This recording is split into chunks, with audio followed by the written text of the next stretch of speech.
মারিয়া সভাপতি, আমার প্রতিপক্ষ বন্ধুরা খুব চমৎকার কিছু শব্দ শুনিয়ে গেলেন। প্রিয় প্রতিপক্ষ, শুনতে রূপকথার মতো মনে হলেও রাজনীতির রূঢ় বাস্তবতা কোনো কবিতার ছন্দ মেনে চলে না।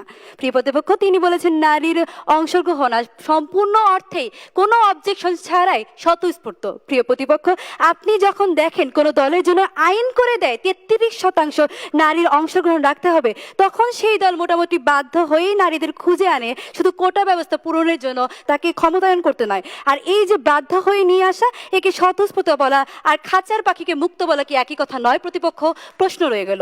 প্রিয় প্রতিপক্ষ, আজ নারীর উপর দোষ চাপাতে কে হাজির হয়েছে, আমরা নাকি আপনারা? প্রিয় প্রতিপক্ষ, আজ আমরা নারীকে ছোট করতে আসিনি, নারীকে সত্যের আলোয় দেখতে এসেছি। কারণ সত্য কখনো নারী বিরোধী নয়, সত্য কেবল মুখোশকে ছিঁড়ে দেয়। আমি প্রশ্ন করছি ব্যবস্থাকে, যেখানে অংশগ্রহণ আইন ছাড়া টেকে না, সেখানে স্বতঃস্ফূর্ততা কোথায় বিজ্ঞ বিচারক মণ্ডলী? প্রিয় প্রতিপক্ষের দ্বিতীয় বক্তা বলে গেলেন ভোট নির্ধারণ করার ক্ষমতা নিয়ে আজকের নাকি বক্তৃতার প্রধান আলোচ্য বিষয়। প্রিয় প্রতিপক্ষ, হয়তো আপনাদের মনোযোগ এদিকে ছিল না। আমার দলের দ্বিতীয় বক্তা ইতোমধ্যেই বলে গিয়েছে সে খালার কথাটি, যে কিনা নিজের সিদ্ধান্তে ভোট দিতে পারছে না, তাকে জোর করে দেওয়া হচ্ছে তার পরিবার থেকে চাপিয়ে দেওয়া স্বামীর সিদ্ধান্ত।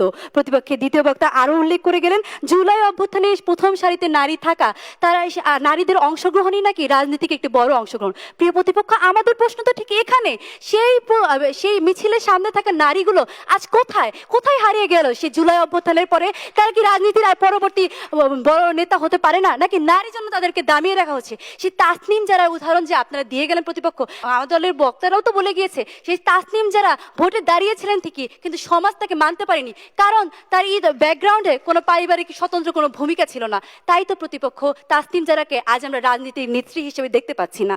প্রিয় প্রতিপক্ষ, সেই নিরুৎসাহিত করে নারীকে কে দেশ দিয়েছে? এখানে আপনারা নারীর ঘর সামলানো আর রাজ্য সামলানো একই জিনিস কিনা সেদিকে প্রশ্ন রেখে গেছেন। কিন্তু প্রতিপক্ষ, আপনারা আড়াল করে গেলেন প্রথম বক্তার যে প্রশ্নটি রয়েছে বেতনের প্রসঙ্গ নিয়ে আসা। প্রিয় প্রতিপক্ষ, আপনিও কি নারীদের অংশগ্রহণকে ঠিক সেই পর্যায়ে নিয়ে যেতে চান যেখানে নারী মেম্বারের ভাতাকে মুখ্য করে দেখা হবে? প্রিয় প্রতিপক্ষ, আশা করছি আপনারা উত্তর পেয়ে গেছেন।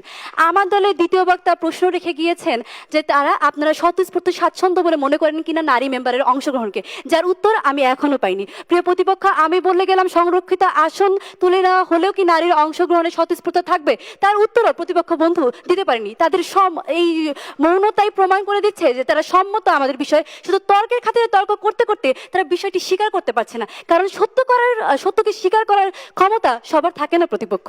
প্রিয় প্রতিপক্ষ, আজ বিজ্ঞ বিচারক মণ্ডলী, প্রতিপক্ষ বন্ধুরা যে এতক্ষণ আবেগের যে ফানুস ওড়ালেন, বাস্তবতার একটি সূচে আমরা সেটিকে ফুটিয়ে দিতে পারি। পরিশেষে বলবো প্রতিপক্ষ, কাগজের ফুল দেখতে আসল ফুলের মতো মনে হতে পারে, কিন্তু তার উপস্থিতি অত্যন্ত কৃত্রিম। তাই প্রতিপক্ষ, তর্কের খাতিরে তর্ক না করে আজকের বিষয়টিকে মেনে নিন, আর সমস্যারে আমার সাথে বলুন রাজনীতিতে নারীর অংশগ্রহণ যতটা না স্বতঃস্ফূর্ত, তার চেয়ে বেশি আরোপিত। ধন্যবাদ।